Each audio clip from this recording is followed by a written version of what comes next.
శ్రీ గురుభ్యో నమః. శ్రీ విద్య శ్రీచక్ర నవావరణ గుప్త గాయత్రి మహామంత్రం. ఓం హ్రీం ఓం కయ్యైల ఐం హ్రీం ఐం ప్రాకామ్య సిద్ధియై విద్మహే ఐం క్లీం సౌః హసకహల హ్రీం అసకహల క్లీం హ్రీం క్లీం నిధి వాహనాయ ధీమహి ఐం ఈం ఔః సకల శ్రీం హ్రీం శ్రీం తన్నో సిద్ధి ప్రచోదయాత్. శ్రీచక్ర నవావరణ గుప్త గాయత్రి మహామంత్రం. ఇది ప్రాకామ్య సిద్ధి అంటే దీన్ని ఒక 40 రోజులు కనుక రోజు 108 సార్లు చేసుకుంటే చాలా విశిష్టమైనటువంటి, ఇప్పుడు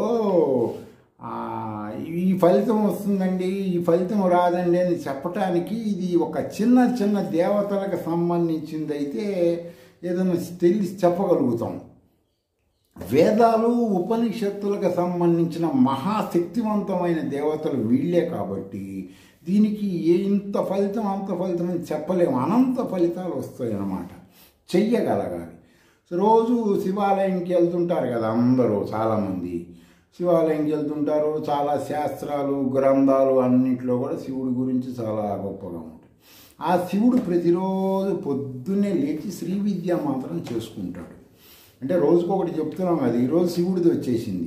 శివుడి తర్వాత 13 మంది ఉంటారు మొత్తం వీళ్ళు ఈ శ్రీ విద్యా మంత్రం చేసిన వాళ్ళు. ఇప్పుడు ఈ శివుడిది చెబితే నిన్న విష్ణువు మొన్న కుబేరుడు రోజు చెప్పడం జరుగుతుంది కదా.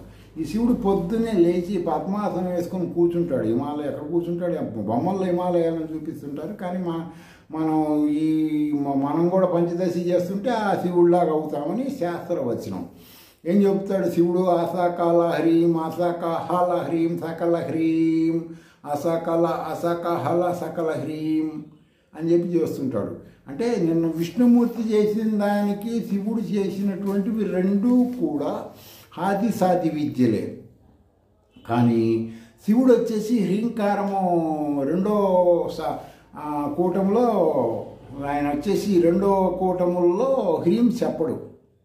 మొదటి ఆది దాంట్లోనే 3 హ్రీంకారాలు చెబుతాడు. తర్వాత రెండో దాంట్లో 4వ హ్రీంకారం చెబుతాడు. విష్ణుమూర్తి విష్ణు విద్యలో వచ్చేసి హ్రీంకారాలు ఎక్కువ ఉంటాయి, ఇందులో హ్రీంకారం తక్కువ ఉంటుంది. ఎందుకనంటే ఇక్కడ అసకహల, ఇది అసకహల అనేది కాది విద్యలోకి వస్తుంది.